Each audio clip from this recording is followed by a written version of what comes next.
12 plantation estates scattered across the coastal counties of Georgia fell to ruin within a single decade. Their owners perished, went bankrupt, or fled in disgrace. Local historians would later speak of coincidence, poor harvests, disease, the inevitable shifts of commerce. But the county records reveal something rather different, something buried within auction ledgers, property deeds, and court documents spanning the years 1847 to 1857. Every single estate had purchased the same woman. A slave named Celeste, sold and resold 12 times over, each transaction occurring mere months before catastrophic ruin befell her new master. The survivors spoke of her beauty, of her silence, and of something else, something they could never quite name. Before we go on, if you enjoy these untold stories from history, do consider subscribing. It really helps the channel grow. The auction houses of Savannah rarely witness such unusual circumstances. But the sale of Celeste in March 1847 set in motion events that would become whispered legend. Amongst Georgia's planter aristocracy, the coastal counties of Georgia in the late 1840s represented the pinnacle of American cotton wealth. From Chatham County southward through Glynn and Camden, vast plantations stretched along the tidal rivers and marshlands, their white-columned houses visible from the steamboat routes. The estates competed not merely in acreage or yield, but in displays of refinement. Imported furnishings, educated children sent away to Charleston or Philadelphia, the quality of their enslaved workforce. Savannah's auction houses on Bryan Street conducted their business with cold efficiency. The spring sales of 1847 brought buyers from across the coastal region, men whose names appeared on bank boards and shipping manifests. They came seeking field hands, skilled craftsmen, domestic servants to staff their expanding operations. Celeste arrived at the Savannah Exchange on the 14th of March, 1847, consigned by the estate of a deceased Charleston merchant. The paperwork listed her as 22 years of age, trained in household service, with notations about her appearance that were unusual for such documents. The auctioneer, a man named Hiram Stokes, who had conducted thousands of sales, would later tell his wife that he'd never seen the buying room respond quite that way to any lot. She stood upon the platform, in her simple grey dress, her hands folded, her eyes fixed on some distant point beyond the crowd.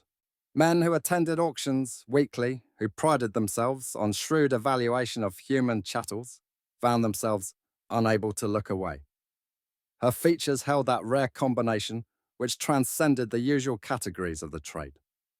Her skin the colour of café au lait, her face structured with an almost mathematical symmetry, her bearing suggesting neither defiance nor submission, but rather a profound absence, as if she existed somewhere beyond the room itself. The bidding began at $400. Within minutes, it surpassed $2,000.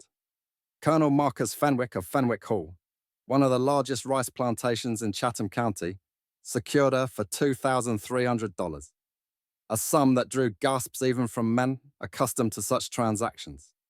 Fenwick Hall sat 15 miles south of Savannah, a three-story mansion overlooking the Vernon River. Marcus Fenwick had inherited the property from his father and expanded it through advantageous cotton investments. At 48, he was a widower, his wife having died in childbirth 5 years prior along with the infant. His household consisted of his two surviving children, a daughter Virginia, aged 17, and a son, Marcus Jr., aged 15, along with approximately 200 enslaved workers and a rotating staff of overseers. The Colonel's acquisition of Celeste raised eyebrows amongst his peers. Not for the price. Men of his station often purchased expensive domestic servants, but for what it suggested about his household needs. A widower of good standing, typically remarried within 2 years. Fenwick had not. The purchase of such a woman, at such a price, carried implications that genteel society preferred not to examine too closely. Celeste arrived at Fenwick Hall in late March as the azaleas began blooming along the circular drive.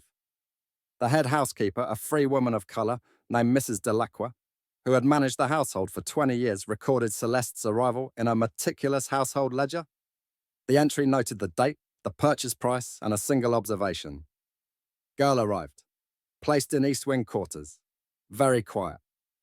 For the first month, Celeste's duties remained those of any domestic servant, assisting with the household laundry, serving at table, maintaining the Colonel's private chambers. Virginia Fenwick, who kept a detailed diary, wrote of her, "Father's new girl is quite handsome, but peculiar. She moves through the house like a ghost. I have never heard her speak more than necessary. The other servants avoid her." The Colonel himself seemed satisfied with his purchase. He dined well, slept soundly, attended to plantation business with his usual efficiency. His overseer, a Scotsman named Duncan McLaren, reported that the spring planting proceeded without incident. The rice fields flooded on schedule. The cotton acres showed promising early growth. On the evening of the 8th of May, 1847, Colonel Fenwick dined alone in his study, a habit he'd developed since his wife's death. The meal consisted of roasted quail, spring greens from the kitchen garden, and a bottle of claret from his carefully maintained cellar. Celeste served him, as she had for the past 6 weeks, moving silently between the dining room and kitchen. Mrs. Delacroix, whose quarters were adjacent to the kitchen, later told investigators that nothing seemed unusual that night. The Colonel dismissed the household staff at 9 o'clock, as was his custom. Celeste remained to clear the study. The screaming began at 10. Virginia Fenwick, reading in her bedroom on the second floor, heard her father's voice. Not words, but sounds of agony that made her drop her book and rush into the hallway. Her brother emerged from his own room, his face pale. The sounds came from below, from the direction of the study. By the time they descended the stairs, the household had awakened. Mrs. Delacroix reached the study first, followed by McLaren, who had been reviewing ledgers in the overseer's cottage. They found the Colonel on the floor, convulsing. His face had turned a dark purple. His hands clawing at his throat, foam flecking his lips. The doctor arrived from Savannah at dawn. Too late. Colonel Fenwick died at 17 minutes past 4 in the morning, 7 hours after the onset of symptoms. The physician, Dr. Samuel Pritchard, examined the body and rendered his verdict. Apoplexy, possibly triggered by a tainted meal. Such deaths occurred with unfortunate regularity in the coastal lowcountry, where the warm climate encouraged the growth of harmful elements in food. Celeste stood in the hallway during the doctor's examination, her expression unchanged. When questioned by McLaren, she explained in her soft, measured voice that the Colonel had eaten the same meal as always, prepared by the cook as usual. She had only served it. She knew nothing of what followed. The investigation, such as it was, lasted 3 days. Dr. Pritchard found no obvious signs of poisoning, no smell of bitter almonds, no unusual discoloration beyond that caused by the death throes. The household staff testified that the evening had proceeded normally. The cook, an enslaved woman named Betty, who had prepared meals at Fenwick Hall for 30 years, wept whilst insisting that she had done nothing different, nothing wrong. The Colonel was buried in the family plot on the 12th of May. His will, examined by his attorney, revealed an estate worth approximately $80,000. A substantial sum, but not as substantial as it should have been. The rice crop had underperformed the previous season. Several investments in Savannah shipping had failed. The property carried debts that Marcus Jr., now the nominal head of household at 15, could not possibly manage. So the estate went into receivership. The court appointed a trustee to manage the liquidation. Within 3 months, Fenwick Hall would be sold at auction, its contents dispersed, its enslaved workforce divided amongst creditors. On the 3rd of June, 1847, Celeste appeared on the auction block in Savannah once again. If you're finding this fascinating, do hit subscribe. It helps us uncover more stories like this. The second sale drew less attention than the first. Estate liquidations happen regularly, and slaves from bankrupt plantations often sold below market value. Yet several men who had attended the March auction noticed her return. One of them, a planter named Theodore Calhoun, who owned extensive holdings in Liberty County, placed the winning bid at $1,400. Calhoun's plantation, Liberty Oaks, specialized in Sea Island cotton, the long staple variety that commanded premium prices. Theodore Calhoun had built his fortune through careful management and advantageous marriages. His first wife had died of fever, His second wife, Margaret, 20 years of his junior, had given him a son, but seemed perpetually dissatisfied with plantation life. Celeste's arrival at Liberty Oaks in mid-June coincided with the cotton's crucial growing period. She was assigned to household duties under the supervision of Margaret Calhoun, who maintained strict control over her domestic staff. The mistress of Liberty Oaks kept Celeste close, too close. According to the other servants, she insisted that Celeste attend her during her afternoon rest, help her dress, brush her hair before bed. Theodore Calhoun, for his part, took little notice of the new acquisition. His concerns centered on the cotton fields and the growing tension with his overseers over labor practices. The 1847 season had brought unexpected challenges: a late spring frost, an infestation of bollworms, persistent flooding in the lower fields. Margaret Calhoun's diary, discovered decades later in a Charleston archive, provides insight into those months. Her entries from July and August 1847 grew increasingly erratic. July 14th. Theodore spends every evening in his study. I'm left alone with only Celeste for company. She does not speak unless spoken to, yet I find myself talking to her, telling her things I would not tell my own sister. August 2nd. Had the most peculiar dream. Celeste stood at the foot of my bed, watching me. When I woke, she was there, exactly as I'd dreamt, holding my morning tea. She claimed she'd just entered. I don't believe her. August 19th. Theodore has taken ill. The doctor says it's the coastal fever, but I've never seen fever like this.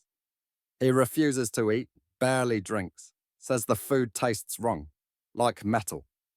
Theodore Calhoun died on the 7th of September 1847, after a fortnight's illness characterized by progressive weakness, loss of appetite, and eventual organ failure. Dr. Pritchard, the same physician who had attended Colonel Fenwick, noted the similarities but attributed them to the endemic diseases of the coastal region. 2 prominent men dying within 4 months was unfortunate, but not unprecedented. The aftermath, however, proved more dramatic than the death itself. Margaret Calhoun, reviewing her husband's papers, discovered that Liberty Oaks was insolvent. Theodore had borrowed heavily against future cotton yields. The 1847 crop, damaged by weather and pests, would not cover his debts. The plantation faced foreclosure. But the financial revelation paled beside what the estate attorney discovered. Theodore Calhoun had recently altered his will. The changes, executed just 3 weeks before his death, redistributed significant assets away from Margaret and towards distant relatives and business associates. Margaret challenged the will in court, claiming her husband had not been of sound mind. The legal battle would drag on for months, draining what remained of the estate's value. Celeste was sold again on the 22nd of October, 1847, this time at a private sale arranged by the estate trustees. The buyer, James Hartwell of Bryan County, paid $900. 2 estates, 2 deaths, 1 woman present at both. A quick note: if you're enjoying this, subscribing really does make a difference. Now back to the story. The whispers began in Savannah's merchant exchanges and gentlemen's clubs that winter. Men who tracked such things, attorneys, auctioneers, factors who handled plantation accounts, noticed the pattern forming. Not explicitly, not in terms that would invite investigation, but in the way rumors spread through communities built on gossip and suspicion. That girl from the Fenwick sale, one might say, over brandy. Saw her at auction again. 3rd time this year. Heard Hartwell bought her. He won't get his money's worth. Never does with those fancy house servants. Hartwell might not be as shrewd as he thinks. Remember Fenwick? Remember Calhoun? James Hartwell's plantation, Hartwell Manor, represented old Georgia money. Land grants dating to the colonial period, wealth accumulated over generations. James himself, at 61, embodied the paternalistic planter ideal. Methodist in faith, moderate in politics, known for relatively humane treatment of his workforce. He purchased Celeste not for himself, but for his wife, Catherine, who had been requesting additional household help. Catherine Hartwell, 58, managed her household with the precision of a military campaign. She interviewed Celeste personally before approving the purchase, asking questions about her previous placements, her skills, her temperament. Celeste's answers, soft and deferential, satisfied the mistress of Hartwell Manor. The winter of 1847 to 48 passed quietly. Celeste performed her duties without complaint. The Hartwells entertained guests for Christmas, hosting a ball that drew families from 3 counties. Witnesses later recalled seeing Celeste serving punch, moving through the crowded parlors, drawing admiring glances from several young gentlemen, but maintaining her characteristic silence.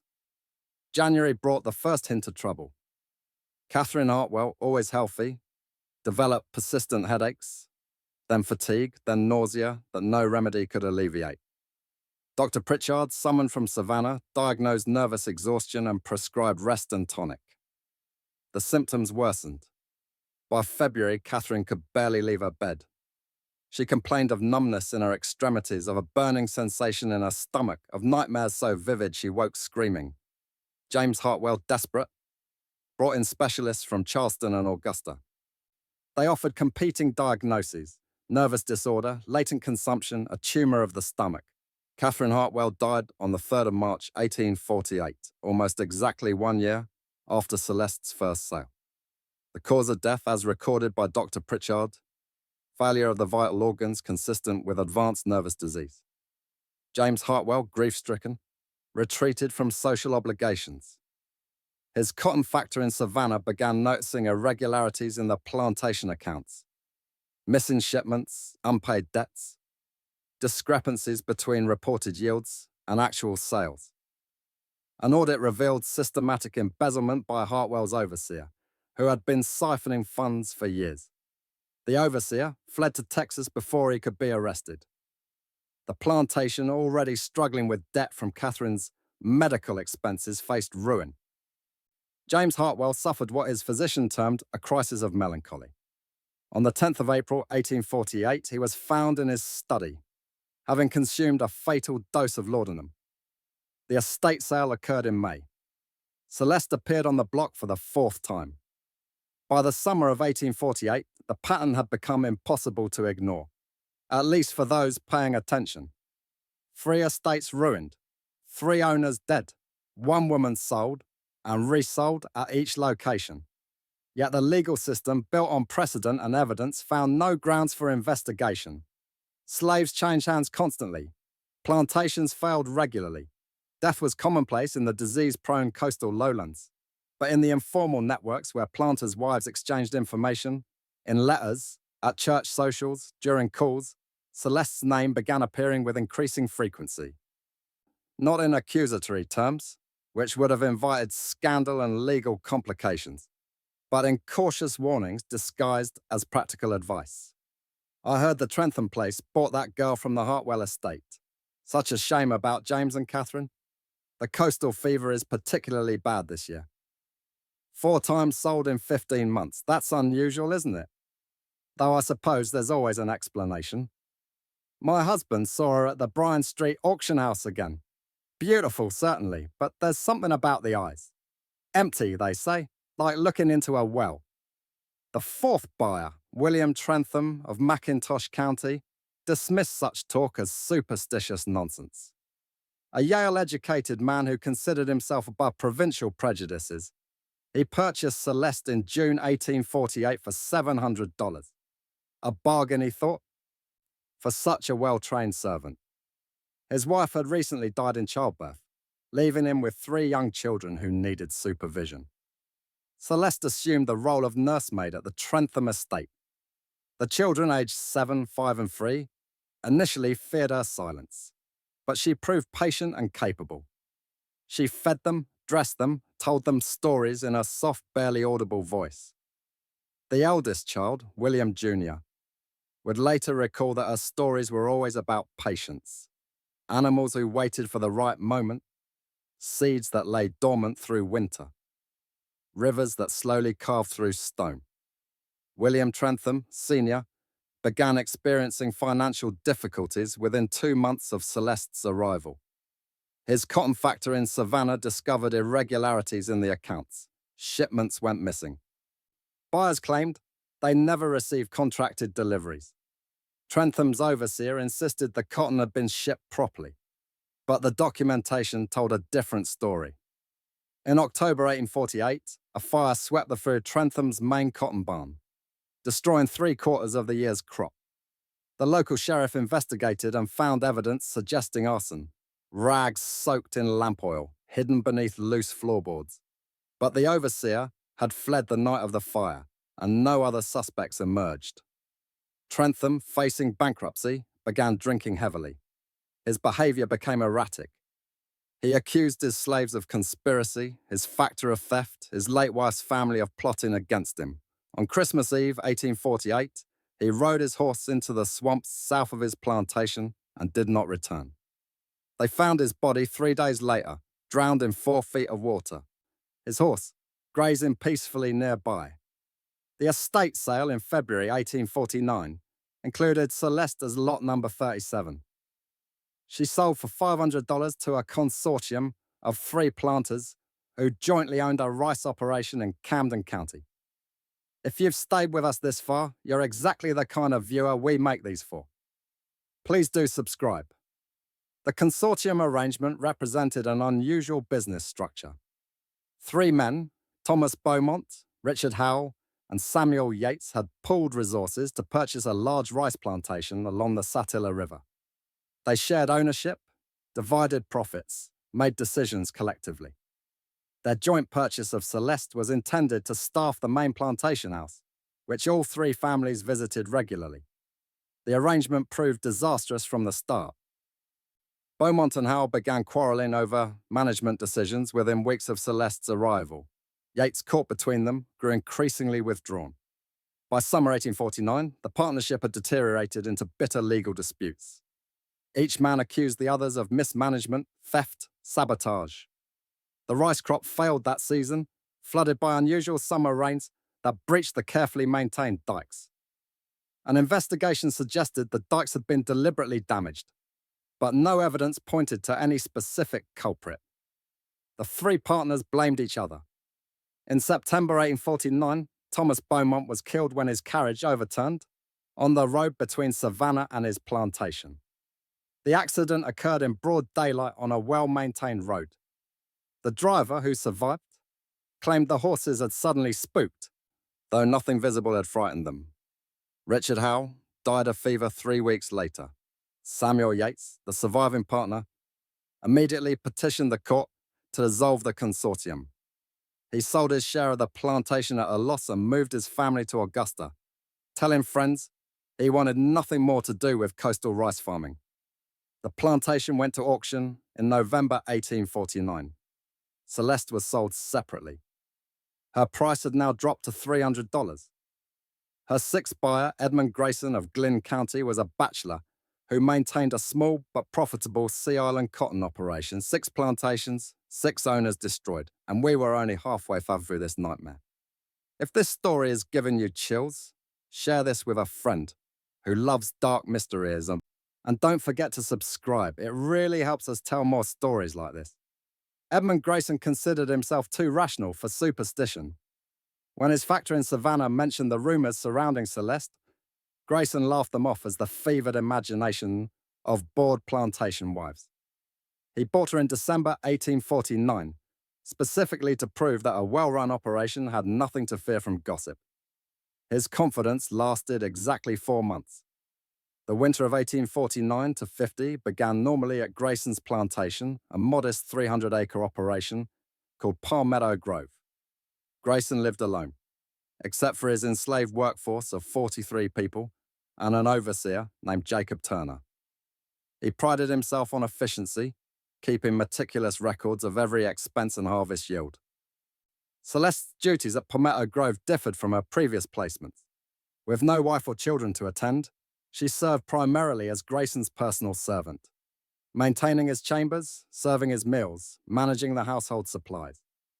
Turner, the overseer, noted in his weekly reports that she performed her tasks adequately, but added an unusual observation. The slaves avoid her. When she enters the quarters, conversation stops. Grayson dismissed this as meaningless. Field slaves often resented house servants, viewing them as privileged collaborators. But Turner's reports grew more concerning through January and February. Tools went missing from the workshops. A storage barn's lock was found broken, though nothing seemed stolen. 3 slaves attempted to run away, unusual for Palmetto Grove, which had never experienced escape attempts in Grayson's 10 years of ownership. In March 1850, Grayson began experiencing strange symptoms. Not illness exactly, but a growing sense of unease. He had difficulty sleeping. When he did sleep, nightmares woke him, dreams of drowning, of suffocation, of being buried alive. He started double-checking locks, convinced someone was entering his room at night. His appetite diminished. Food tasted wrong to him, though Turner and the cook insisted nothing had changed in the kitchen. By April, Grayson's paranoia had become obvious to everyone on the plantation. He accused Turner of stealing. He claimed the slaves were plotting rebellion. He began carrying a loaded pistol at all times, even inside the house. His letters to his factor in Savannah grew increasingly erratic, filled with tangential observations and sudden accusations. On the 19th of April, 1850, Jacob Turner was found dead in his cottage, killed by a single gunshot wound. Grayson insisted he had shot the overseer in self-defense, claiming Turner had attacked him. The local sheriff, investigating the scene, found no evidence of a struggle. Turner's pistol remained holstered. The fatal shot had struck him from behind. The sheriff arrested Grayson and transported him to the county jail. At trial, Grayson's attorney argued temporary insanity brought on by isolation and stress. Witnesses testified to his declining mental state over the previous weeks. The prosecutor, however, presented evidence suggesting premeditated murder. Grayson's increasingly hostile letters about Turner, his accusations of theft that no audit supported, his claims of conspiracy that no evidence corroborated. The jury deliberated for 6 hours before finding Grayson guilty of manslaughter. He was sentenced to 15 years at the state prison in Milledgeville. His property, including his enslaved workforce, was sold to cover legal expenses and compensation to Turner's widow. Celeste appeared at auction in Savannah on the 12th of June, 1850, selling for $200 to a man named Henry Drayton. The price had dropped significantly from $2,300 3 years earlier to a fraction of that amount. The auction house records from June 1850 reveal why. Hiram Stokes, the auctioneer who had conducted Celeste's first sale, included an unusual notation beside her listing, not explicitly warning away buyers, which would have been illegal, but providing a detailed purchase history that any astute observer would find troubling. Henry Drayton either didn't notice or didn't care. A recent widower, desperate for household help, he bought Celeste to care for his elderly mother and manage his home in Liberty County. Drayton's plantation, called Riverbend, sat along a particularly isolated stretch of the Midway River. The main house, a 2-story structure dating to the 1790s, had fallen into disrepair since the death of Drayton's wife 2 years earlier. His mother Adelaide, 73 and increasingly frail, lived in an upstairs bedroom, rarely descending to the main floor. Celeste assumed care of Adelaide Drayton in late June 1850. The arrangement seemed to suit everyone. The old woman appreciated having a competent nurse. Henry could focus on plantation business. Celeste performed her duties with her customary efficiency. Then Adelaide began talking. The other servants, questioned later, reported that Mrs. Adelaide had always been talkative, prone to rambling stories about the old days. But in July and August, her talk took on a different quality. She began confiding in Celeste, telling her family secrets, debts hidden from creditors, infidelities covered up, a child born out of wedlock and given away, property stolen from a deceased neighbor. Henry Drayton noticed his mother's loose tongue and tried to limit Celeste's time with her, but Adelaide had grown dependent on her nurse and refused to allow anyone else to attend her. The old woman's revelations continued, growing more detailed and damaging. She spoke of her late husband's involvement in smuggling operations during the 1820s. She mentioned her son's forged shipping documents. She described in detail how the Drayton family had acquired their first land holdings through fraudulent claims that displaced a Creek family. In September, Adelaide Drayton died peacefully in her sleep, a natural death for a woman of 73. But at the funeral, attended by 3 neighboring families, rumors of her deathbed confessions had already spread. By October, Henry Drayton found himself facing questions from the county clerk about property titles. A revenue agent from Savannah began investigating his shipping records. The scrutiny intensified through November. Drayton's cotton factor, alarmed by the growing evidence of fraud, severed their business relationship. Banks refused credit. Buyers backed out of contracts. On the 8th of December, 1850, the county sheriff arrived at Riverbend with a warrant for Drayton's arrest on charges of customs fraud and property theft. Drayton fled before the arrest could be executed. His plantation was seized by the county to cover fines and restitution. The property sold at auction in January 1851. Celeste, lot 42 in the estate sale, brought $150 from her 8th buyer. By 1851, the coastal planter community had fractured into 2 camps regarding Celeste.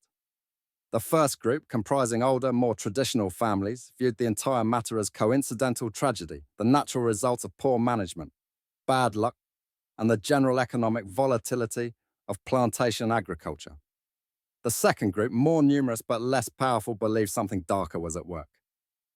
The division played out in drawing rooms and gentlemen's clubs across Savannah. At the Planters' Bank on Bay Street, men who had once conducted business with easy familiarity now eyed each other with suspicion. Those who had purchased slaves from estates where Celeste had resided found themselves subjected to subtle social exclusion. Their wives received fewer invitations. Their daughters were passed over for advantageous matches. No one stated the reasoning explicitly, but the implication was clear. Association with the cursed sales carried a taint. The controversy reached its peak in March 1851, when the Savannah Agricultural Society held its annual meeting. The society, comprising the region's most prominent planters, had gathered to discuss crop rotation techniques and new cotton varieties there. But during the social hour following the formal presentations, the conversation inevitably turned to Celeste. Colonel Harrison Merriweather, a rice planter whose family had held land in South Carolina since 1690, stood before the assembled men and delivered what amounted to a public dismissal of the rumors. "Gentlemen," he said, his voice carrying across the meeting hall, "we are educated men, not superstitious field hands. We deal in facts, in ledgers, in the rational management of agricultural enterprises. The notion that a single slave woman could orchestrate the collapse of multiple plantations is absurd on its face.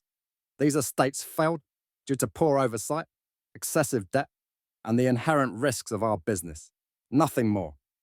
His speech drew approving nods from the older members. But a younger planter named William Sutherland stood to respond. Sutherland, whose neighbor had been the late David Crawford, spoke with barely contained frustration. "Colonel Merriweather, with respect, you speak from the safety of South Carolina, where this woman has never set foot.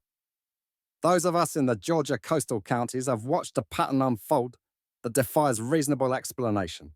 7 estates in 4 years, sir. 7. The mathematical probability of such clustering is infinitesimal." The room erupted in competing voices. Men shouted across tables, their usual decorum abandoned. The society's president, forced to restore order by threatening to adjourn the meeting, managed to quiet the assembly. But the damage to the community's cohesion was done. Planters who had cooperated for decades on irrigation projects and political advocacy now viewed each other with mistrust. The problem was evidentiary. No investigation had uncovered proof of wrongdoing. Dr. Pritchard, who had attended several of the deceased, found no evidence of poisoning or violence beyond what might occur naturally. He had kept careful records of each case, and when pressed by colleagues to review them collectively, he maintained his professional judgment. Coastal fever, apoplexy, accidents, suicide. These are common enough individually that their clustering around particular properties might suggest environmental factors, poor water quality, shared commercial relationships that expose multiple parties to the same fraudulent practices. But to suggest deliberate action by an enslaved woman requires evidence I simply do not possess. The sheriffs who investigated various incidents found no clear evidence pointing to Celeste. Several had questioned her directly over the years. Each reported the same experience: a quiet, deferential woman who answered questions with soft-spoken clarity, who showed neither guilt nor defiance, who seemed almost absent even whilst physically present. One sheriff, a man named Thomas Crane, who had investigated Edmund Grayson's shooting of his overseer, told colleagues of question-hardened criminals, confidence artists, and murderers. I know evasion when I see it. This woman doesn't evade. She simply provides no purchase for interrogation. It's like trying to grip smoke. Slaves had no legal standing to testify against whites, and in any case, what testimony could they offer? Several overseers and drivers, when questioned informally by their employers, reported that other slaves avoided Celeste. But pressed for specifics, they could provide little. She didn't threaten, she didn't organize, she didn't even speak more than necessary. She simply existed in a way that made others uncomfortable. One driver, a man named Tobias, who had supervised Celeste briefly at the Trentham estate, provided the most detailed observation when questioned by a curious neighbour. She works like any field hand when assigned, does what she's told. But in the quarters at night, people stop talking when she comes near. Not because she demands it, because something in them goes quiet. It's like when a hawk flies over and all the small birds go still. They don't know why they're quiet. They just are. The attorneys and factors who handled the estate sales noted the pattern but could do nothing. Property law required that slaves be sold as assets, and without criminal conviction, no legal mechanism existed to remove Celeste from the market. Several auctioneers began including unofficial warnings with her sale documents, but these remained vague. Extensive purchase history available upon request, or buyer should review full provenance. Hiram Stokes, the auctioneer who had conducted her first sale, found himself in an ethical dilemma. By 1851, he had handled 5 of Celeste's 12 sales. His professional reputation demanded discretion. Revealing negative information about merchandise could expose him to legal liability from sellers. But his conscience troubled him, particularly after the death of John Mitchell, whose widow had specifically asked Stokes if there were any concerns about the purchase. In May 1851, Stokes visited his minister, Reverend Daniel Whitfield, of the Independent Presbyterian Church, seeking counsel. The conversation, recorded in Whitfield's pastoral diary, reveals Stokes's moral struggle. Mr. Stokes arrived at my study in evident distress. He explained the situation. A slave woman, sold repeatedly, always followed by misfortune to her purchaser. He asked whether he had a Christian duty to warn potential buyers, even if doing so violated commercial confidence and possibly law. I advised him that the law and his professional obligations were clear, but that God's law supersedes man's when innocent lives are at stake. Yet I cautioned him, without proof of actual wrongdoing, he risked committing the sin of bearing false witness. We prayed together, seeking divine guidance. Stokes never resolved the dilemma to his satisfaction. He continued conducting sales, his conscience increasingly burdened, until his retirement in 1854. His final journal entry regarding Celeste, written after her 12th sale, contained a single sentence: "May God forgive me for what I failed to prevent." The 8th through 11th buyers each lasted between 2 and 7 months. The details varied, but the outcomes remained consistent. And with each failure, more details emerged about the mechanisms of collapse. John Mitchell of Bryan County, who purchased Celeste in January 1851, ran what contemporaries described as a tight operation: moderate debt, good yield, strong relationships with his factor. His sudden illness in March seemed to come from nowhere. The symptoms began with what he described to his wife as a metallic taste in his mouth. Within days, he couldn't keep food down. His skin took on a greyish pallor. Dr. Pritchard, summoned to the bedside, observed symptoms consistent with acute mineral poisoning, but could find no source.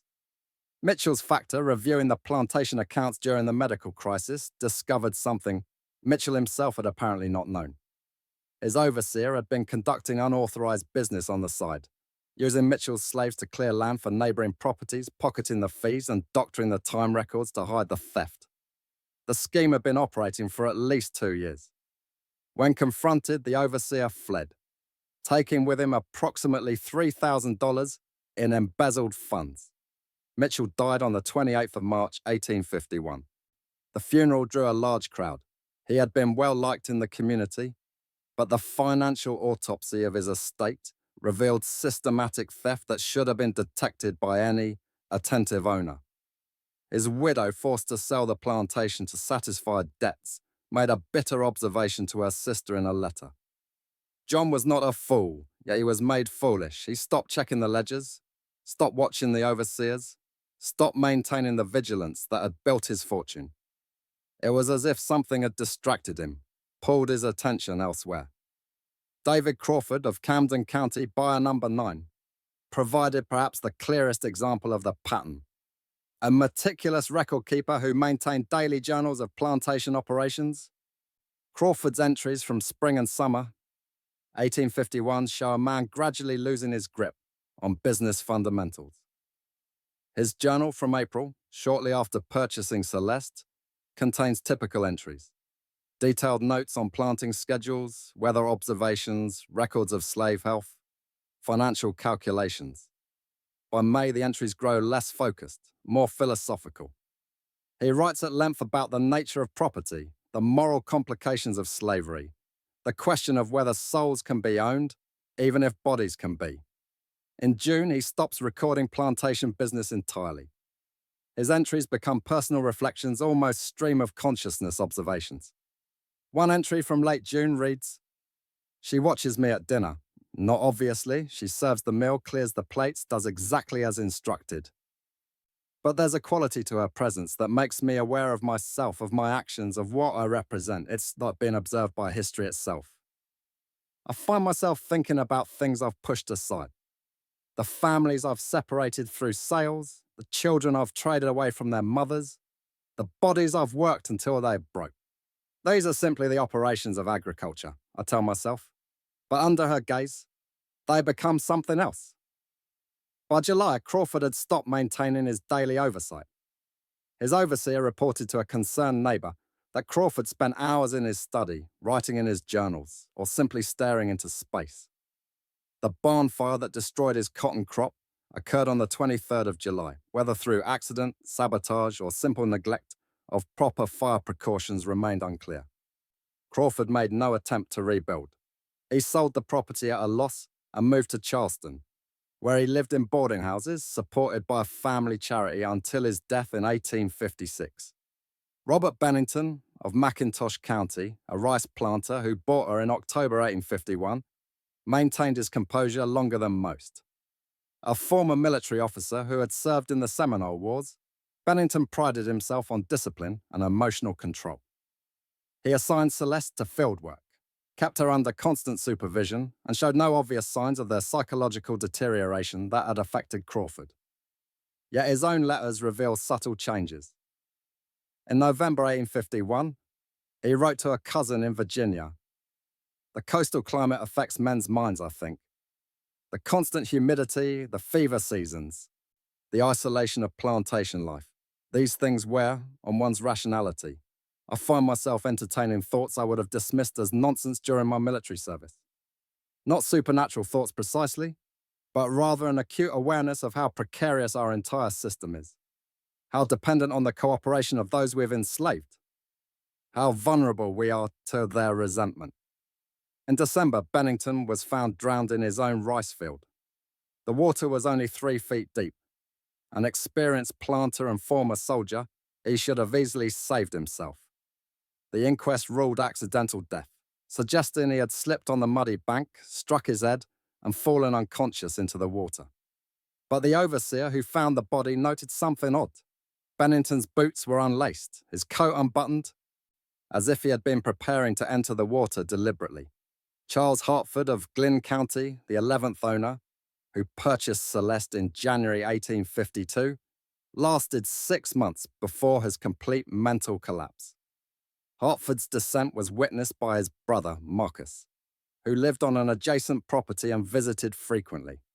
Marcus Hartford later described the progression in a letter to the family physician. "Charles was always high-strung but perfectly rational when he bought the woman. Within a month, I noticed changes: difficulty sleeping, loss of appetite, growing paranoia. He began accusing his slaves of plotting against him, though no evidence supported this. He claimed his overseer was stealing, though the books showed no irregularities. By April, he was barely functional. He would sit for hours staring at nothing, occasionally muttering about debts and judgment. In May, he became convinced that his late wife, who had died in childbirth 3 years prior, was speaking to him, demanding accounting for his sins. The final break came in June. I found him in his cotton fields, naked, screaming at the sky about blood and profit and eternal reckoning. The physician diagnosed acute mania. Charles Hartford remained institutionalized at the state asylum in Milledgeville until his death in 1867. The asylum records, reviewed decades later by historians studying antebellum mental illness, show that he never fully recovered lucidity. His recurring delusion, as documented by his physicians, centered on the belief that he was being judged by those he had enslaved, that their silent witness was slowly driving him mad. A quick note: if you've stayed with us through all of this, you're exactly the kind of viewer we make these for. Please do subscribe. With each sale, Celeste's price dropped. By July 1852, when she appeared on the block for the 12th time, her value had fallen to $100. A price suggesting damaged goods or a known problem worker, neither of which her appearance or behavior indicated. The decline in value itself told a story. The market was pricing in risk that couldn't be legally acknowledged or formally documented. The 12th buyer, Alexander Vaughan, knew exactly what he was purchasing. Vaughan represented a different breed of planter, younger, more cynical, willing to risk reputation for potential gain. At 32 cents, he belonged to the generation that had grown up in the slave economy, but had also been exposed to Northern education and broader intellectual currents. He had spent 2 years at Princeton before returning to Georgia to claim his inheritance. That education had given him both skepticism towards supernatural explanations and confidence in his ability to rationally analyze complex situations. He attended the July auction specifically to buy Celeste, having studied the pattern of her sales with the cold calculation of a man who believed he could succeed where others had failed. In the week prior to the auction, he had visited the offices of attorneys who had handled several of the estate liquidations, reviewed court records of the deaths and bankruptcies, and interviewed 2 of the widows left behind by previous owners. His notes from these investigations, preserved in his papers, show systematic analysis. Fenwick, aged 48, widower, known to be lonely. Purchased C at inflated price, suggesting emotional rather than economic motive. Death by apparent poisoning, but no evidence found. Estate review revealed long-term financial mismanagement, predating C's arrival. Conclusion: existing problems possibly exacerbated, but not caused by C. Calhoun. Financially overextended, marriage troubled. Purchase C during period of stress. Death by wasting illness. Posthumous discovery of will changes and hidden debts. Wife's diary suggests she confided excessively in C. Conclusion: domestic dysfunction and financial chaos already present. Hartwell, elderly, grief-stricken widower. Wife's death by illness, then financial embezzlement by overseer discovered. Husband suicide by laudanum. Pattern suggests emotional instability and poor oversight. C. present but unclear causal connection. Common factors across all cases: emotional vulnerability, financial irregularity, poor oversight. Social isolations. Hypothesis: C may serve as a catalyst rather than cause. Buyers predisposed to failure select attractive slave as compensation for other life problems. Presence of such purchase signals poor judgment to community, invites scrutiny and exploitation. C herself may simply be witness to inevitable collapse. His reasoning, as he explained to his factor in Savannah, was simple. 12 estates failed, but was it the woman or was it the type of men who bought her?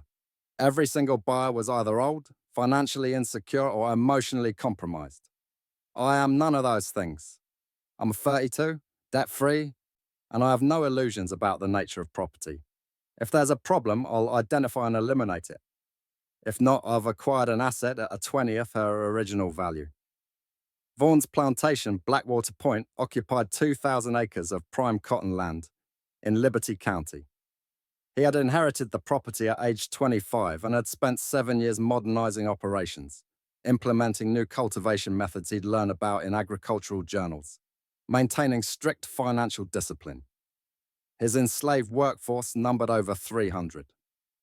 His overseer, a former military officer named Patrick Sullivan, ran the operation with military precision, regular inspections, detailed record keeping, swift punishment for infractions, careful monitoring of all plantation operations.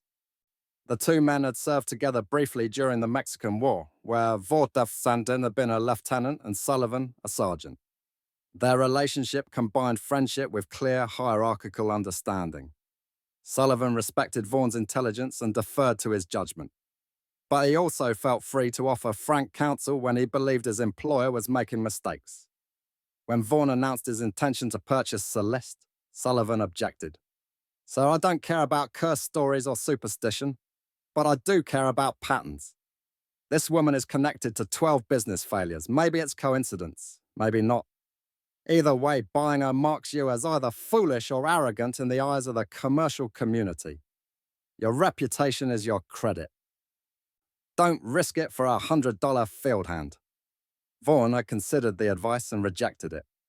Patrick, my reputation is built on rational decision-making and successful operations. I'll demonstrate both by succeeding where others failed. Let them whisper. Actions speak louder than gossip. Celeste arrived at Blackwater Point on the 22nd of July, 1852. Vaughan assigned her to work in the fields, a deliberate choice. He wanted her visible, supervised, unable to work in the shadows of domestic service where previous disasters had unfolded. Sullivan placed her in a work gang of 40 slaves under the direct oversight of a driver named Isaac, a man known for his vigilance and unwavering loyalty to plantation management. Isaac received specific instructions. Celeste was never to be alone. She was to be accompanied to and from the fields. Any deviation from assigned tasks was to be reported immediately. Any conversation with other slaves was to be noted. Isaac, who had served as a driver for 8 years and had never failed in his duties, accepted the assignment without question. For 3 weeks, nothing happened. Celeste picked cotton alongside the other workers. She worked from dawn to dusk under Isaac's watch, maintained adequate, though not exceptional, productivity, returned to the quarters at night, and spoke to no one beyond necessary responses to direct questions. She ate her rations, slept in her assigned cabin, and showed no signs of unusual behavior. Vaughan, watching from the main house or riding through the fields on his daily inspections, began to believe his assessment had been correct. The previous owners had been weak or foolish, and the pattern of disasters had been nothing more than statistical clustering combined with poor management. He noted in his journal, 3 weeks with no incident, sea works adequately. Sullivan's precautions seem excessive but cost little to maintain. Beginning to believe the entire matter was manufactured by superstitious minds, unable to accept responsibility for their own failures. Then on the night of the 11th of August, Isaac reported an incident that would prove to be the beginning of Vaughan's education. Isaac had been conducting his usual evening rounds of the quarters, a practice Sullivan required of all drivers, ensuring slaves were accounted for, and no unauthorized movement occurred after dark. At approximately 9 o'clock, he had found Celeste standing near the cotton barn, approximately 50 yards from her assigned cabin. She wasn't inside the barn, wasn't doing anything obviously wrong, simply standing there in the moonlight, staring at the building. When Isaac questioned her, she had turned to face him with that characteristic blank expression and said only, "Couldn't sleep, needed air." Then she had walked back to the quarters without further explanation. Isaac, following Sullivan's instructions to report any irregularities, documented the incident in writing. Unusual for an overseer or driver, but Vaughan had implemented systematic record-keeping across all plantation operations. Sullivan brought the report to Vaughan the next morning. The two men discussed it over breakfast on the main house veranda, where they could speak privately. "It might be nothing," Sullivan said, spreading butter on a biscuit. But you wanted documentation of everything. She was out of bounds after dark with no legitimate explanation. Vaughan considered the report. Has Isaac observed her speaking with other slaves, forming relationships that might facilitate coordinated action? No, sir. If anything, she's isolated. The other slaves avoid her. Isaac says conversation stops when she approaches the cook fire in the evenings. They're not hostile to her, just distant. Fear? Isaac doesn't think so. He says it's more like discomfort. Like how people move away from someone who's ill, not because they might catch the illness, but because being near it reminds them of their own mortality. Vaughan made a note in his daily journal, then decided on increased supervision. Celeste was to be accompanied at all times, even within the quarters. Any deviation from assigned work areas was to be reported immediately. Sullivan implemented the new protocols, with his characteristic efficiency, briefing Isaac and the other drivers on the updated requirements. For a week, the enhanced oversight produced no new incidents. Then on the 19th of August, a field slave named Daniel collapsed whilst working. The plantation physician, a local doctor named Reynolds, who maintained a contract to provide medical care for Blackwater Point's enslaved population, examined Daniel and found him suffering from severe abdominal cramping, vomiting, and a distinctive blue-black line along his gums, symptoms consistent with acute lead poisoning. Lead poisoning was not unheard of on plantations. It could occur from contaminated water pipes, improperly glazed pottery, or paint containing lead compounds. But Reynolds' examination raised questions. Daniel's symptoms were acute, suggesting recent exposure to a significant dose rather than gradual accumulation. Moreover, 3 other slaves from the same work gang developed milder versions of the same symptoms over the following week. Sullivan conducted an immediate investigation of potential exposure sources. The water supply came from a well that had been tested and found clean. The cooking pots were iron and copper, not lead-lined. The slave cabins contained no paint. The work gang had not been assigned any tasks that would involve lead exposure. No painting, no plumbing work, no handling of glazed pottery or lead-based compounds. The investigation turned up one curious finding. Daniel and the 3 other affected slaves all ate from a communal pot that received food from the plantation kitchen. The cook, an enslaved woman named Martha, who had prepared meals at Blackwater Point for 15 years, insisted she had changed nothing in her methods. The food came from the same suppliers, was stored in the same larder, was prepared in the same pots she had always used. Reynolds, conducting his own investigation at Vaughan's request, found traces of white lead, a pigment compound, in the ash residue beneath the cooking pot. Not enough to determine the source, but enough to explain the poisoning.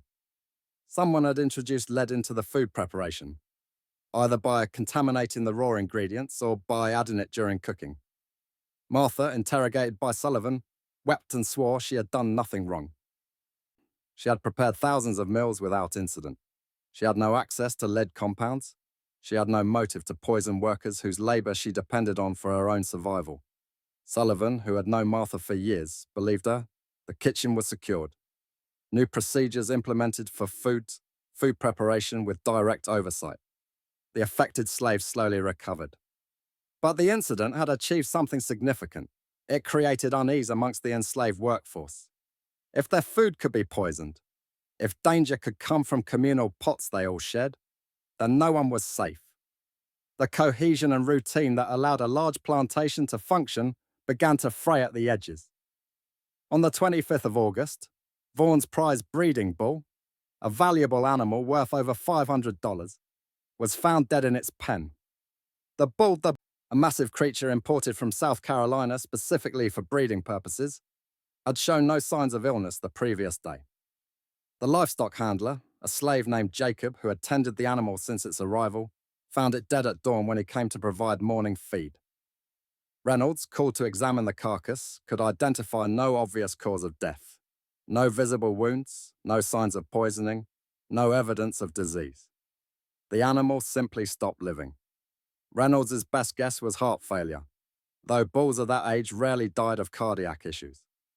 The meat was deemed unsafe for consumption, and the carcass was buried. The loss was financial. $500 represented a significant investment, but also symbolic. A breeding bull was a sign of a plantation's ambition and sophistication. Its mysterious death suggested vulnerability in even the most controlled aspects of plantation operations. On the 1st of September, Sullivan discovered that someone had been tampering with the plantation's water barrels. The main house and overseer's cottage drew water from a well, but field slaves received water from large barrels filled daily from the well and transported to the work areas. Sullivan, conducting a routine inspection, noticed an unusual smell from one of the barrels. Faintly bitter, almost medicinal. He immediately prohibited slaves from drinking from that barrel and sent a sample to Reynolds for analysis. The doctor identified traces of a substance he couldn't definitively name, but believed might be derived from certain plants native to the coastal region. Not enough to cause serious harm in the diluted concentration found in the barrel, but enough to make anyone who drank from it feel nauseated and weak. The incident suggested deliberate sabotage, but no evidence pointed to any specific person. The barrels were filled at dawn by a rotating crew of slaves. Dozens of people had access to them throughout the day. Celeste had been near the barrels, but so had 40 other field workers. Isaac reported that she had never been observed adding anything to the water or behaving suspiciously around the barrels. Vaughan, reviewing these three incidents collectively with Sullivan over dinner on the 4th of September, recognized the pattern forming. It's death by 1,000 cuts, he says.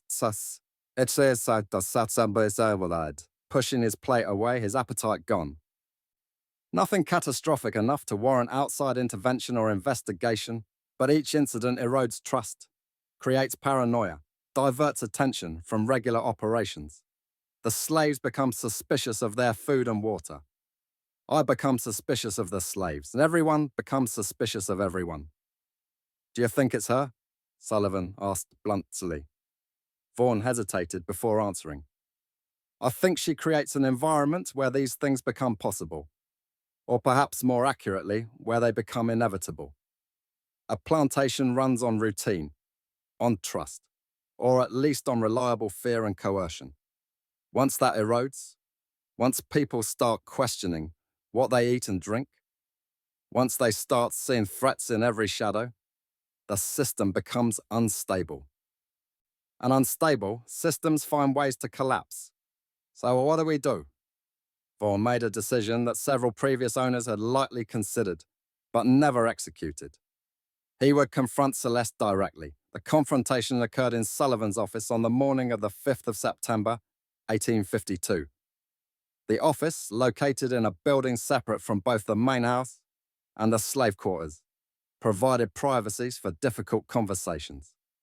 Vaughan, Sullivan, and Isaac were present, along with Celeste, who had been summoned from the fields. She stood before the three men, her dress dusty from fieldwork, her hands folded, her expression as neutral as always. Vaughan had prepared for this conversation, had rehearsed various approaches, had considered what questions might penetrate that blank exterior. Now facing her directly, he found his carefully planned interrogation approach seemed inadequate. He began formally, as if conducting a legal proceeding. You're aware of the incidents that have occurred over the past 3 weeks?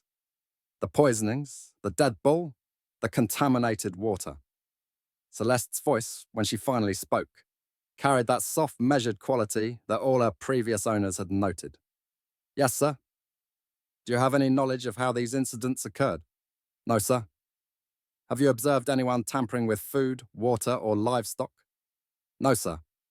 Vaughan felt his patience thin. The formal approach was producing nothing. He changed tactics, his voice hardening. I have reviewed your sale history. 12 previous owners in 5 years. Every single one of them suffered catastrophic misfortune. You expect me to believe you know nothing about these patterns? For the first time, something flickered in Celeste's eyes. Not fear or defiance, but something closer to acknowledgement. I expect nothing, sir. I go where I'm sold. I do what I'm told. What happens to the men who buy me is not my doing. Sullivan, standing to Vaughan's right, interjected. Then explain why disasters follow you. Explain why 12 estates have collapsed. Celeste turned her gaze to Sullivan. When she spoke, her voice remained soft, but the content carried an edge that none of the men had heard before.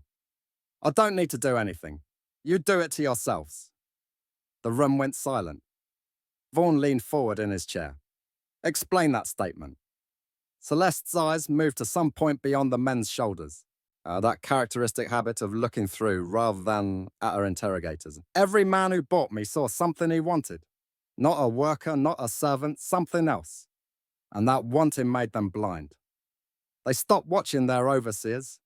They stopped checking their books. They stopped maintaining the discipline and oversight that kept their operations profitable. They made enemies of their neighbors with their obvious intentions. They weakened themselves, and their enemies smelt blood.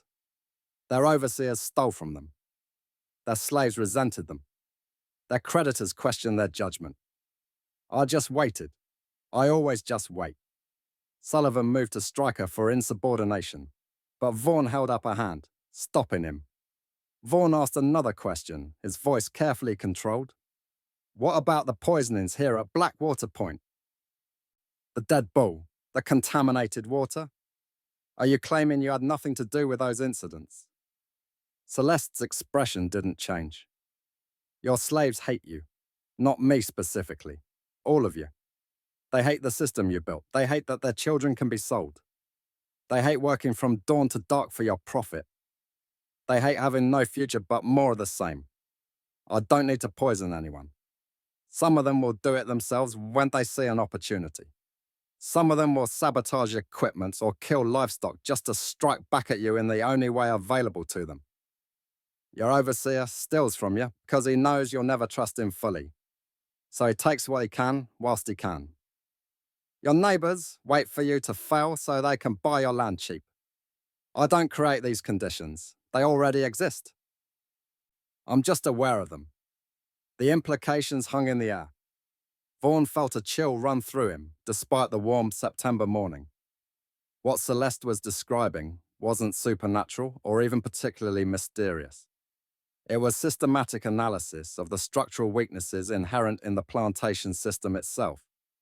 She was describing a kind of social engineering, a manipulation not of events, but of the inevitable forces that led to events. Isaac, who had been silent until now, asked a question that surprised both Vaughan and Sullivan. Why? If you're so clever, if you see all this, why haven't you run? Why haven't you poisoned masters directly instead of waiting for everything to fall apart?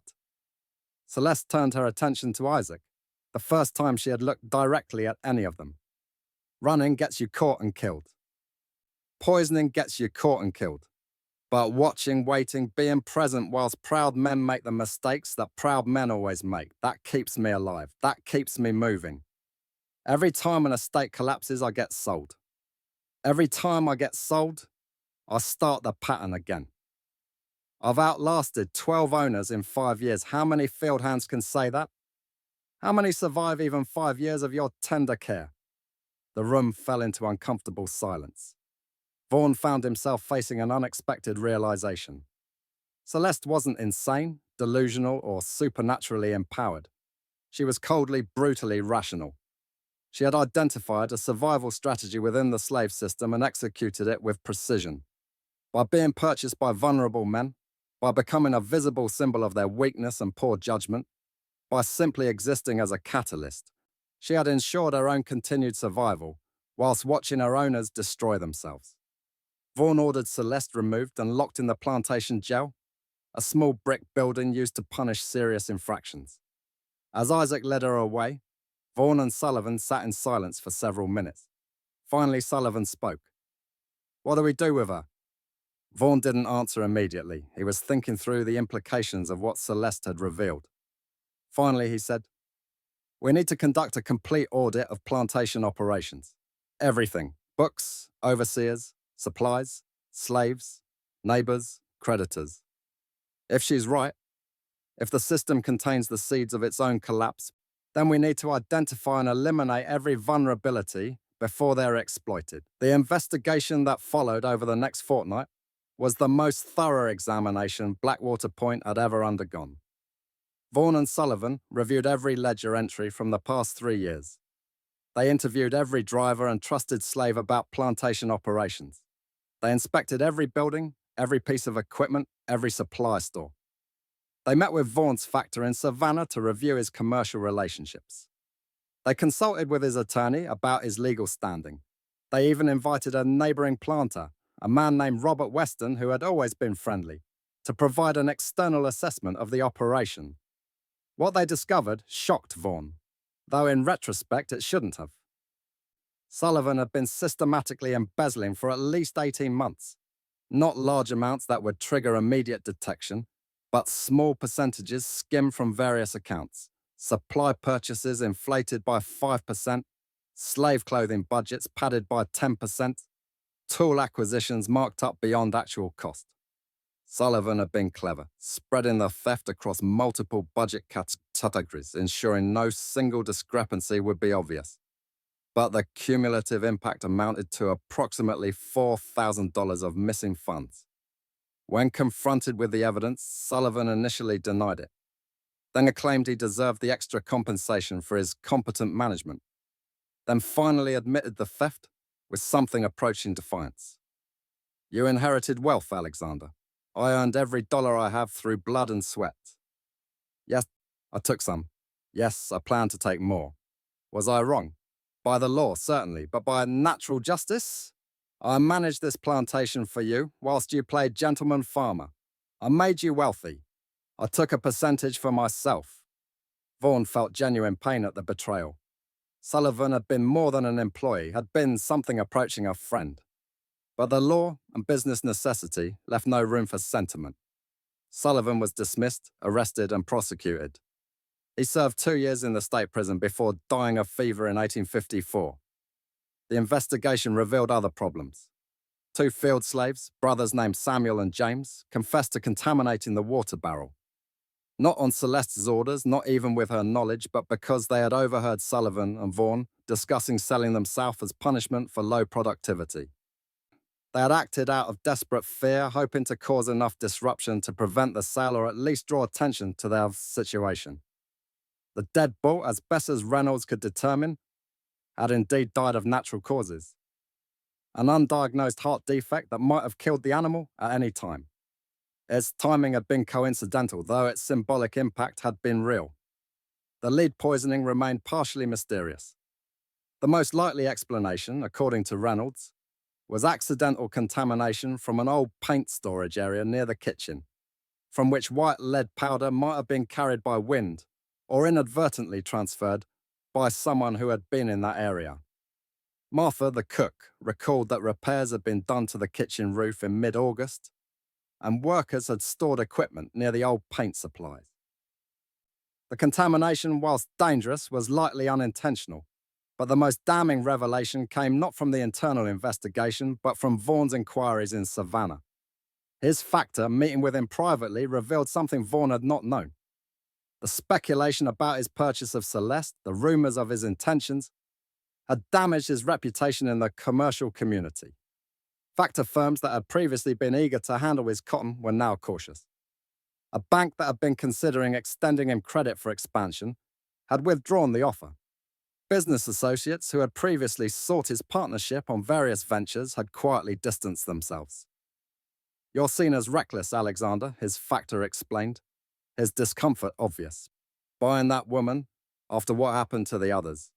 It marked you as either arrogant or foolish.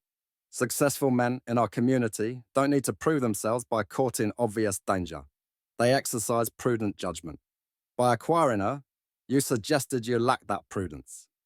Vaughan pressed for specifics. Who exactly had changed their assessment of him? Which banks? Which factors? Which business associates? The list was longer than he had imagined.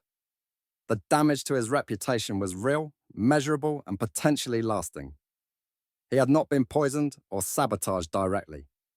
He had been compromised by his own arrogance and the assumptions others made based on that arrogance.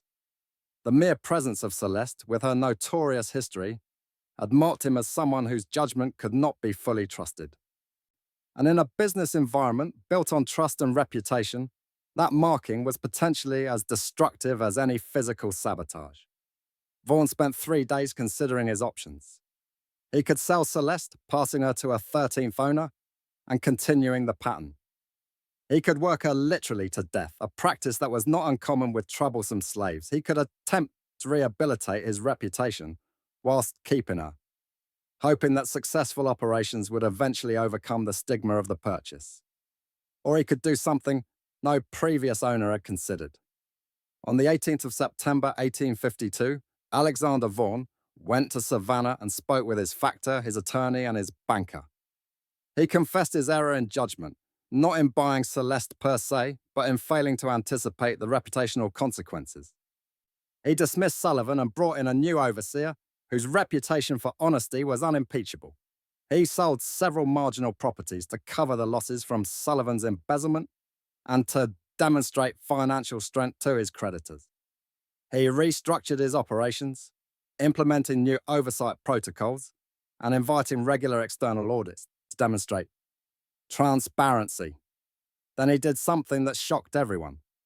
He gave Celeste her freedom papers, not out of mercy, not out of guilt, not out of any humanitarian impulse he would have been ashamed to admit in that time and place, but out of cold calculation. A free woman could not be sold. A free woman could not be passed from estate to estate. Whatever power she held, whether real or imagined, whether active or merely catalytic, would be broken by removing her from the system of property and forced labor that had enabled her survival strategy. More importantly, by freeing her, Vaughan demonstrated something to the commercial community, that he could admit a mistake, correct it decisively, and act in ways that prioritize business reputation over ego or precedent. The gesture said, without explicitly stating, "I understand I made an error. I am correcting it in the most dramatic way possible. I am a man who values practical success over pride." The manumission papers were executed on the 1st of October, 1852, in the Chatham County Courthouse. Celeste, aged 27, became a free woman of color, with legal documentation of her status. A rare occurrence in Georgia's coastal counties, where free blacks were viewed with suspicion and their numbers were deliberately kept small. Vaughan's attorney, a man named Benjamin Porter, who had handled dozens of estate liquidations, including several of Celeste's previous sales, conducted the legal proceedings with professional efficiency. But afterwards, in his office, he asked Vaughan a question. Do you believe she was actually responsible, or was it all coincidence and social dynamics as she claimed? Vaughan considered his answer carefully. I think she recognized a pattern in the slave system that most people don't see because it's too uncomfortable to acknowledge. Plantations run on forced labor maintained by violence. That violence creates resentment. That resentment creates opportunities for sabotage. Most plantations survive because owners maintain constant vigilance and overwhelming force. But if an owner becomes distracted, if he shows weakness, if his judgment is questioned by the community, then the resentment finds its outlet. Slaves sabotage operations, overseers steal, neighbors exploit vulnerability, creditors demand payment. It all cascades. Celeste didn't create any of that. She just made herself visible to men who were already vulnerable, whose purchase of a beautiful slave for obvious reasons signaled their weakness to everyone watching. And then she waited. Porter nodded slowly. That's a disturbing analysis. You're suggesting the whole system is inherently unstable, held together only by constant vigilance and violence, isn't it? When have you ever seen a plantation run successfully without both? The attorney had no answer. Vaughan's final interaction with Celeste occurred in Porter's office after the paperwork was complete. He gave her $50, enough to establish herself in Savannah, or more likely to purchase passage on a ship north to a free state where her papers would be respected without constant scrutiny. He also provided a letter of introduction to a Methodist minister in Savannah who assisted free blacks. Celeste accepted both without comment. Then, as she turned to leave, she spoke one final time. You're the only one who understood. The others saw what they wanted to see. You saw what was actually there. And what was actually there? A system eating itself. I was just a witness. She left Porter's office, walked out into the Savannah afternoon, and effectively vanished from the historical record. The historical record of Celeste effectively ends on that October afternoon. Manumission records show she collected her papers, signed with an X, and received her $50. But beyond that, she appears nowhere. Savannah city directories from 1853 to 1860 contain no listing for anyone matching her description.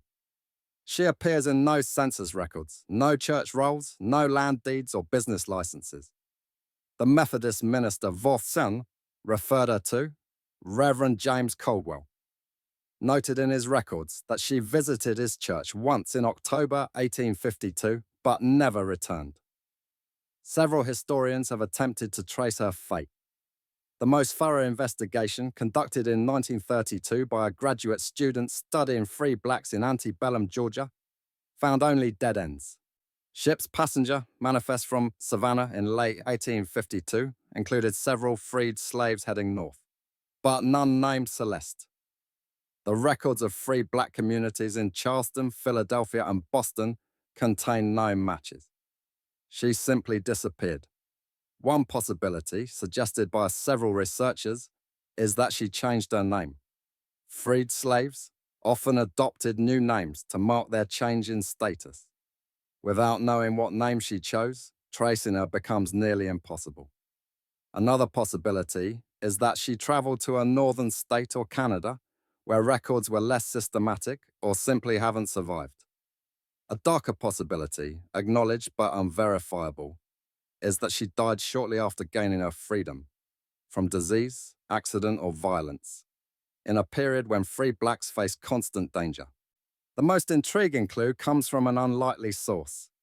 A brief mention in a letter written in 1867 by Marcus Hartford, the brother of Charles Hartford, who had been committed to the asylum.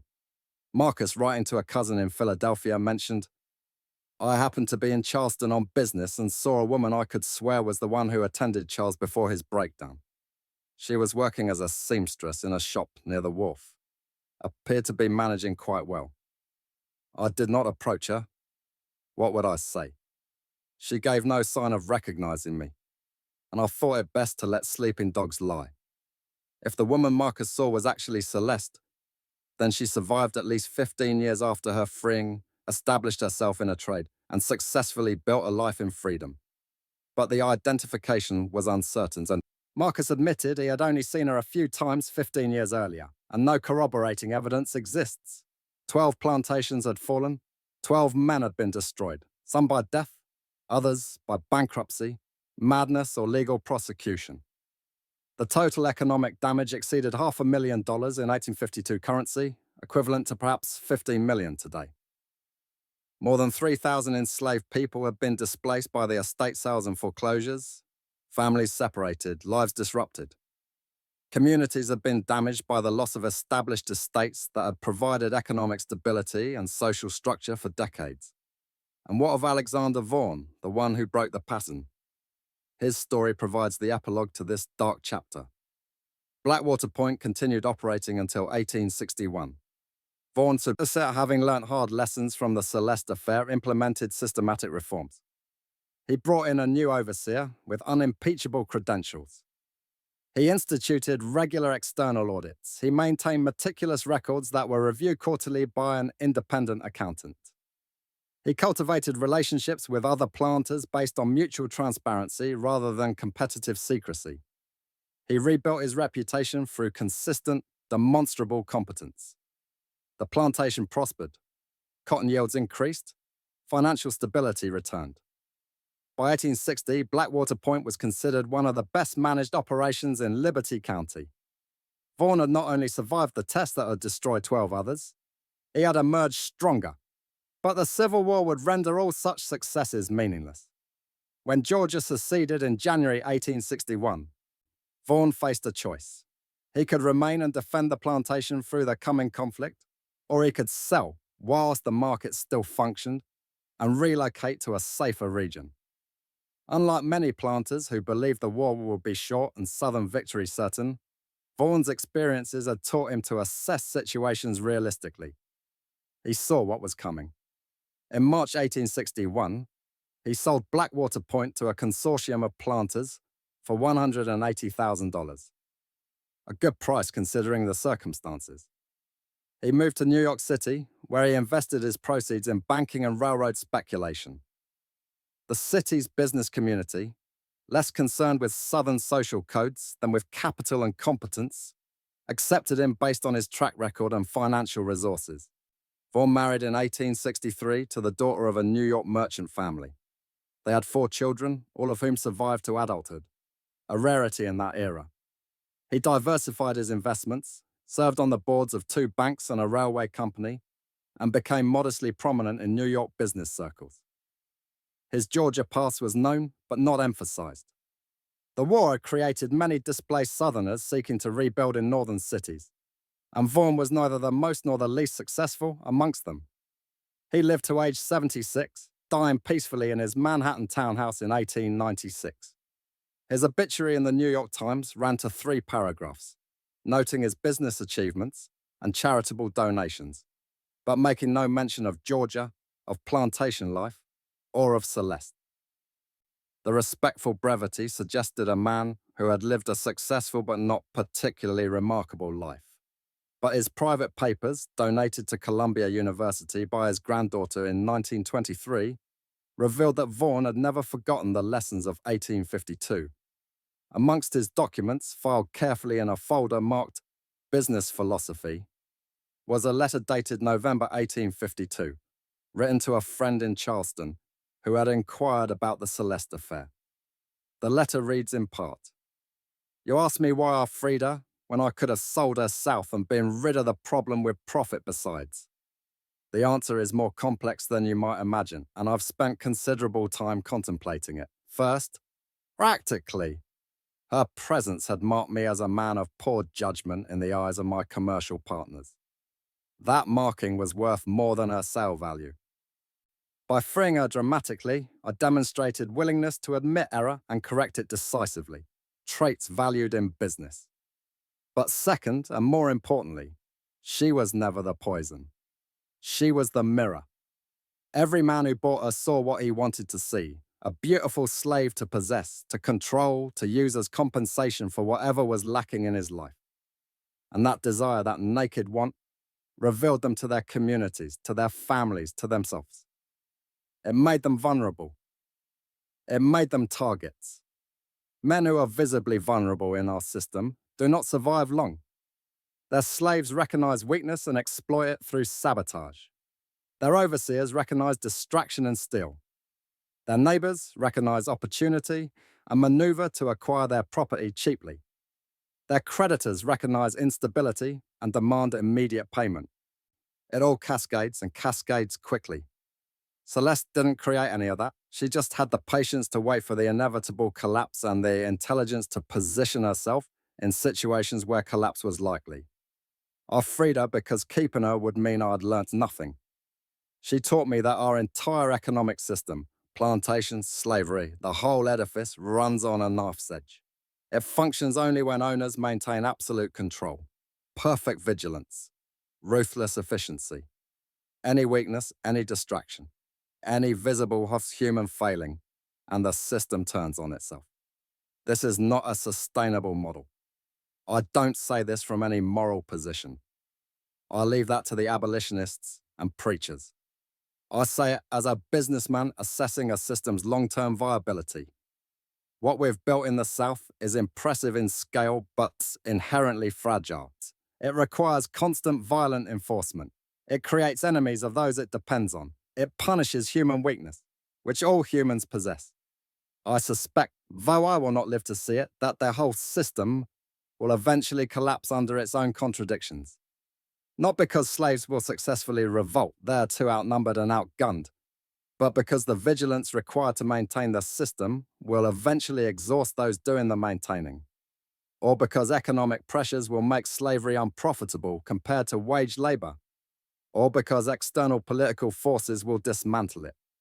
I've moved my capital north, not because I believe in abolition, but because I believe in survival. Let others discover what I learnt in 1852, that systems built on force and fear contain the seeds of their own destruction, and that the only rational response is to exit before the collapse. As for Celeste herself, I hope she found peace. I suspect she found nothing of the sort. 3 blacks face enormous challenges, and a woman alone faces worse. But she survived 12 owners through intelligence and patience. Perhaps those traits will serve her in freedom as they did in bondage. I think of her sometimes, wonder where she ended up, whether she ever looks back on those 5 years and what she accomplished. Because make no mistake, she did accomplish something. She survived a system designed to break people like her. She turned her oppression into a weapon. She destroyed 12 estates and outlasted 12 masters without ever raising a hand in violence. That's a kind of victory, though not one she can ever publicly claim. And that perhaps is the final lesson. The most effective resistance in an oppressive system isn't dramatic rebellion, but patient exploitation of the system's inherent weaknesses. Celeste understood that. I wish I could have told her I finally understood it too. The letter, written in Vaughan's careful hand on heavy paper, was never sent. The friend it was addressed to, a Charleston planter named William Middleton, died of yellow fever in October before the letter could be posted. Vaughan kept it amongst his papers for 44 years, until his own death. The coastal counties of Georgia prospered through the 1850s. New families bought the failed plantations, rebuilt the operations, restored productivity. The names changed. Fenwick Hall became Riverside Plantation under new ownership. Liberty Oaks was purchased by a cotton factor from Savannah. Hartwell Manor was subdivided and sold to 3 different buyers, but the land remained productive. The cotton continued growing. The system continued functioning until, as Vaughan predicted, external forces dismantled it. The Civil War destroyed the economic basis of the plantation system. Emancipation freed the enslaved workforce. Reconstruction attempted, imperfectly and temporarily, to rebuild the region on different principles. The 20th century brought new agricultural methods, new labor arrangements, new social structures.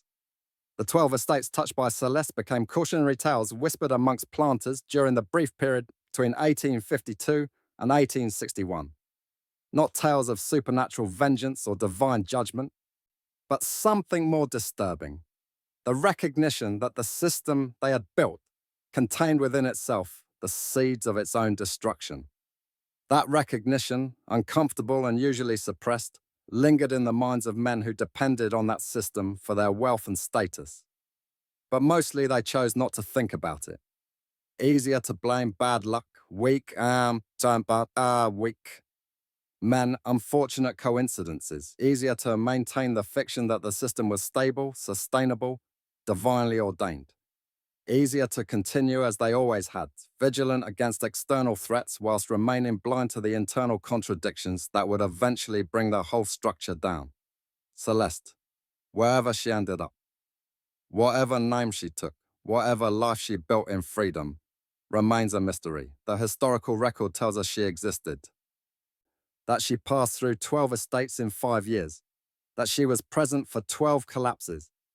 But who she actually was, what she thought, what she felt, what she intended, remains unknowable. Perhaps that's fitting in a system that treated people as property, that denied them voice and agency and personhood. The most profound act of resistance might be simply to remain unknowable, to pass through the system, leaving no trace but destruction in your wake, to survive by understanding better than your masters the forces that would destroy them, to be present at the collapse of 12 estates and walk away free whilst they crumbled behind you. That's the story of Celeste. Or at least, it's the only story the records allow us to tell.